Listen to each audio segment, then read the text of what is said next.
external skin, where it's like it's called a vulva. I don't think it's that.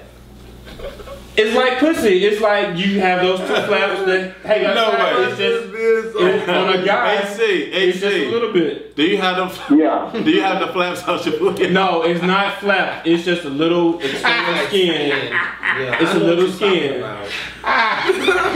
Okay. Are you straight? Are you gay? Are you straight? Are you gay? Are you straight? Are you gay? Are you straight? Are you gay? Are you straight? Gay, straight. Man, listen, man. Who cares? Man, kill that noise. What is going on, world? I'm Wesley from A Connection TV, the network, the one channel on YouTube where we actually adopt similar connections and spot our differences. And the similar connection that I want to adopt with you is for the understanding. Actually, I don't even understand why I still watch Real Housewives of Atlanta. Actually, I do. I watch it for y'all because at this point, I am like completely over it. I'm really freaking over it. And a lot of you guys were upset that I did not do a review last week, so I apologize for not doing a review last week, because you guys really wanted to hear my opinion about the whole debacle between Phaedra and Kenya. And y'all already know how I am. Neither women are complete representations of what they give us. I think there are multiple levels of lying happening across the board, period. And I'm speaking for Phaedra and Kenya. The only reason why I speak on Phaedra that way is because Phaedra has lied in the past. I don't think that it makes sense for her to believe that Apollo would be this changed man when Apollo was a criminal when they met. And so for her to be like, I was shocked and blah, blah, blah. I mean, and then the whole church background, the whole church life, all of that, it just seems a bit forced and a bit much. And so although I like what she gives, I don't think it's 100% her. I would have to say it's maybe 85, 83% all of Phaedra that is actually true. Maybe. I don't know, because I don't know the female. I really don't. I would like to think that it is all of her, because what I see of Phaedra, I do like. I just don't like when she did lie about the whole not cussing Cynthia's name out on the telephone. That whole situation was a bit much for me. But that was the only real time where I saw, you know, I don't know. But y'all already know how I feel about Kenya's ass. Y'all really do. Yeah, I feel that once Apollo came out and said, you know, I did lie on my dick, that Kenya should have took that and ran with it and be like, okay, great, y'all world, y'all thought I was a hoe. I'm not a hoe, at least not in this particular situation, so y'all can all kiss my ass. But ever since then, she's still been riding the shade train, still been riding the want to bring somebody down train, still riding that motherfucking train. Get on a new track, that's what I'm thinking. And so when I watched the episode last week, I'm like, Kenya, shut up. Shut up. Why do you feel like you need to say something? But no, it's not fair. She called me a whore. Okay, well, the world knows that you aren't. The world knows that you aren't. And we have a man that is clearly lied, committed fraud, is going to jail for almost up to 8 years. And you're going to take his fabricated or elaborate story about text messages and run with it when you know he done lied on your goddamn vagina and his dick. Just to save whatever. You're not even saving face with this argument. You look retarded. You look dumb. All the Kenya Mooridians or whatever y'all want to call yourselves, the Kenya Moore pussycats, I don't know what the Kenya fans are calling themselves, but y'all all look retarded, and she looked fucking retarded, and Cynthia's ass. Well, I don't even know how I'm going to say this, but my husband. Girl, get it out! What the fuck are you trying to say?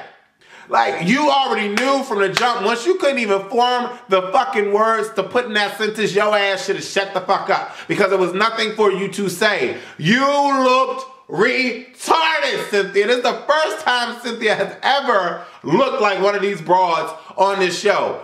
She tried to put on the glove, and the glove was for an infant. Girl, cut it out. Stop. And now Kenya knew that Cynthia was failing. And so, well, no, because Chocolate, you're sleeping with a married Chocolate. I wanted Phaedra to knock her ass out because clearly Kenya has not learned. And so we get to this episode. These women. First of all, Nene, what the fuck do you have on your head? That gold-ass Frankenstein bullshit. And the next episode... Okay.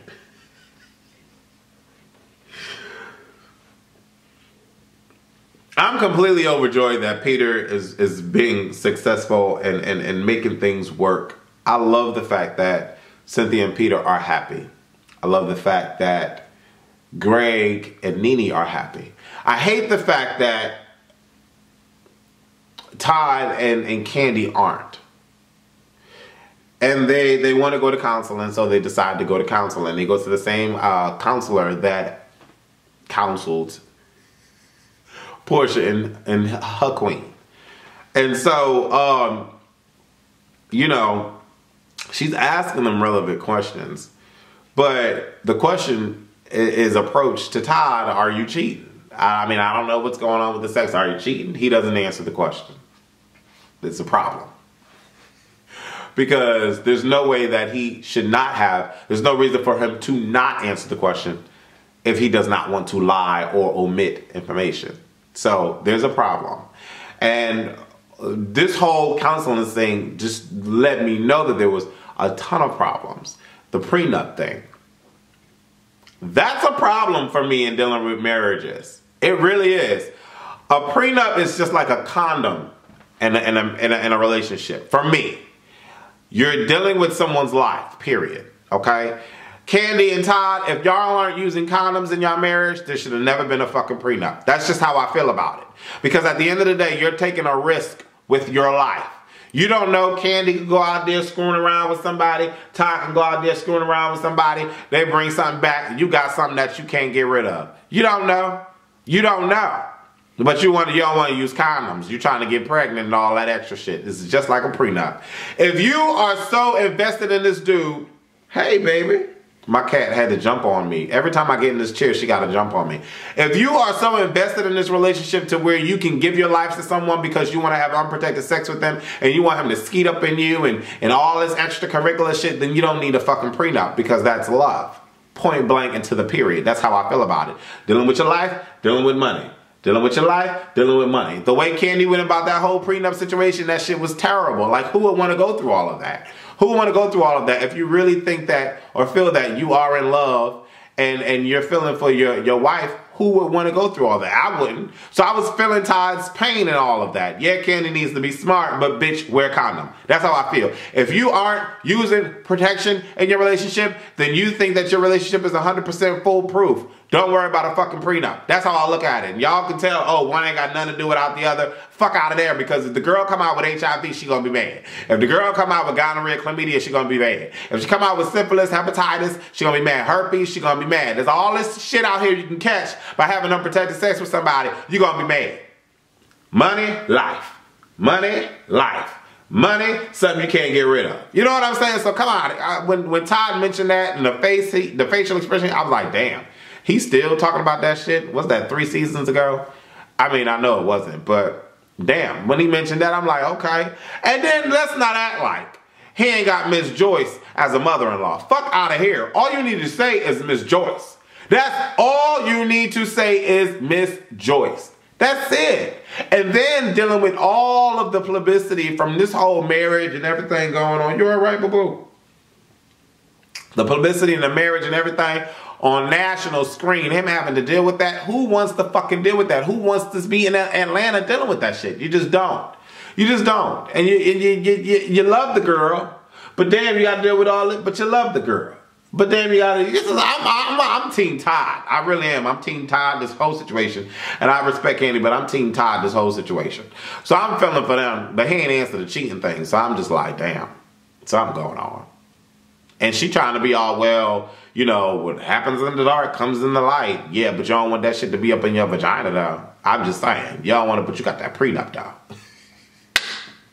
But you got that prenup, though, Kandi, was really the most important thing. You know what I'm saying? And then we move on to Cynthia trying to explain to Peter how she had to put it all out on the table. Girl, you ain't putting nothing out on the table but the fact that you can't. Girl, but I was done with Cynthia, that whole situation. I really was. What else happened in this damn episode? The counseling thing was big. Phaedra meeting up with Cynthia.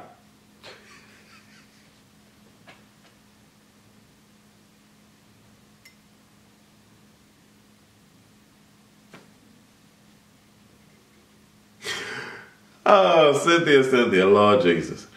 Phaedra, this is the best you ever looked. I like this look. The hair, everything was working. And Cynthia looked good too, but they go to Keegan's or Negan's or whatever it's called. And, you know, Phaedra comes in and she sits down and Cynthia doesn't really say anything. Phaedra's like, hello. Cynthia's like, hello. It's a long pause. Bitch, you invited me here. You obviously want me for something to speak. That's what I'm thinking. Speak, Cynthia, speak. Things is like, well, you know, I just want to make sure that I want to thank you for coming, but I want to make sure that you're coming here for a conversation, that we're actually going to have a talk. Phaedra's like, huh? She's like, no, you invited me here. Yeah, I know that I invited you here, but just because you came and actually sat down and you're sitting in front of me right now and you came on time doesn't mean that we're actually going to talk. So why the fuck did I come down here then? Cynthia, why did I come down here if we're not going to talk? Cynthia does not start off with, I'm sorry. Cynthia does not start off with, girl, I wasn't trying to... Cynthia, she's like, well, I wasn't really trying to make it seem like blah, blah, blah. Girls, use a lie. You was like, what were you trying to do? What were you trying to prove? That was a punk move. You didn't even have it in you to do that. What were you trying to do? It just wasn't making no sense. I couldn't understand. And there's nothing you can say that would make sense to validate your actions, because Cynthia just didn't make sense. And Phaedra like, girl, you about to try me now. You about to try me. You invited me out here, so you speak. Oh, it really? You didn't have a malicious intent? Oh, really? Wow. Wow. And then when Phaedra was like, well, you need to do fact checks first before you know, trying to come at me with accusations. And then Cynthia goes and defends Kenya. Well, you didn't do fact checks either, did you? I'm like, what? One situation does not have anything to do without the other. It really doesn't. It really... I promise you it doesn't. I promise you it doesn't. Reason being is because Kenya came into the house giving off a whore vibe from the gate. Dealing with a married man, playing around with a married man, playing footsies with a married man. Why would I not believe that there was something extracurricular going on between the two? There's no way you could have told anyone that would not have believed that based off of the way that Kenya was acting. Phaedra came onto the scene as this Southern belle. So that's what we're going to get from her. That's what we're going to expect from her. So if I come on and I got my husband playing around with one of the castmates, why am I not going to start playing around if I don't think that I should, or whatever the case may be? I'm not even excusing or saying that Phaedra has the right. Anybody can do whatever the fuck they want to do. But I'm just saying the process and the timeline of the way these things played out, Kenya, you have no wiggle room at all. You have no wiggle room at all. You are trying to fit an A bra on your big ass titties. You are trying to fit a two-waist size panty line on your big ass booty. There's no way that you can wiggle that in. And I don't believe that there is a way. I really don't. So for Cynthia to be like, well, you didn't do fact checks either. You didn't do fact checks either, did you? Girl, bye, girl. I would have been Phaedra. I would have got up and did the same thing. I would have left. Cynthia, you doing way too much. You doing way too much and not enough to be the ultimate motherfucking host. You really are. And you proved it at that dinner table when your ass couldn't even speak. It sounded like you was stuttering. Stuttering.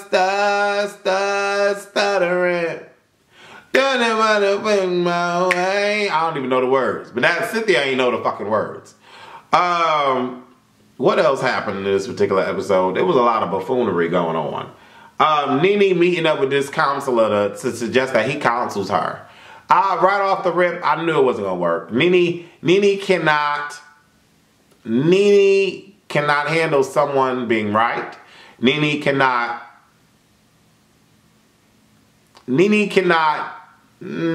take criticism. Nene just can't handle it. Nene can't handle being in control. It's been very clear since season 1, okay? And even the guy was like, well, just because you're going to have me talking to them, I need you to understand that you're going to need to be just like them. I don't want them to think that Nene is going to be running this and Nene is going to... He said that for a reason. Why? Because I'm pretty sure that Nene was being Nene when dealing with the kids and Greg and all of that. And so that's why he said that. And when she was like, yeah, I'm fair, I can be fair. I'm like, girl, you lying. Girl, you are lying. But then she meets up with the girls except for Kenya and Phaedra.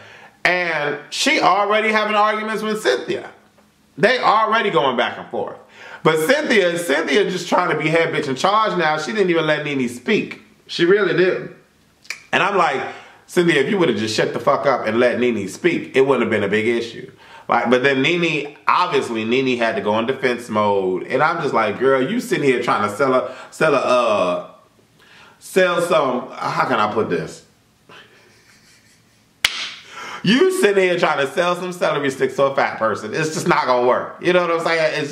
It's not going to work. And, you know, oh, well, we all need to be grown. And, you know, none of us have been grown, and including myself. And I'm just like, girl, that's an understatement. That is a complete understatement. But here, Claudia still wants to figure out why Nene came after her the way she came after. Girl, these females, these girls, they doing the most. They doing the most. And I just don't understand why Porsha is instigating a situation between Kandi and Phaedra. And Phaedra sitting there eating up. Well, yeah, I don't know why she hasn't been around much lately. I don't know what's going on. Y'all have been there for me through thick and thin. I'm like,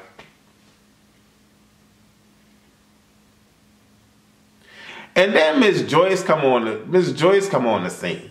Why? Like, every time I see her grace my screen, I want to shout out, get off my motherfucker. I hate seeing Miss Joyce on the screen. She gives nothing but miserable old lady. That's all she gives. And every time she's on the screen, Kandi is crying. Every time she's on the screen, Kandi is crying. And it's annoying.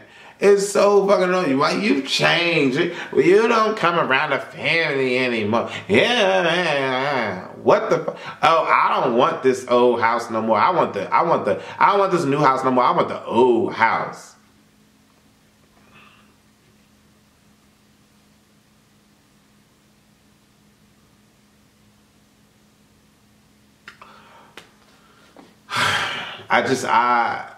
I don't get it anymore. I don't get the concept of the show. It's the same shit over and over again. It's the same shit over and over again. They make up to break up. They make up to break up. New alliances, old alliances, old alliances, new alliances. I just don't get it. And at the end of the day, I really don't understand why Nene and Porsha is trying to push the issue or instigate the issue between Phaedra and Kandi. I don't know why Phaedra can't fucking go to Kandi and say, girl, what's up? I don't know why Cynthia is trying to be the new Nene Leakes. I don't know why Kenya is instigating a situation as old as hell. She needs to take that humble slice of pie and swallow that shit whole and shut the fuck up for the rest of the season. Just be a good girl for the rest of the season. After her shenanigans on fucking the Celebrity Apprentice with Vivica A. Fox, lost all respect. All respect is gone. Out the window. Demetria McKinney, keep doing your thing, sis. And Claudia, I don't know if I said her or not, but she just needs to not care. Stop it. Yeah, all of these women are grown women, and they care about the worst, the dumbest shit. I'm Wesley from AK Nation TV, the network. Let me know your thoughts and opinions about this particular episode. Deuces.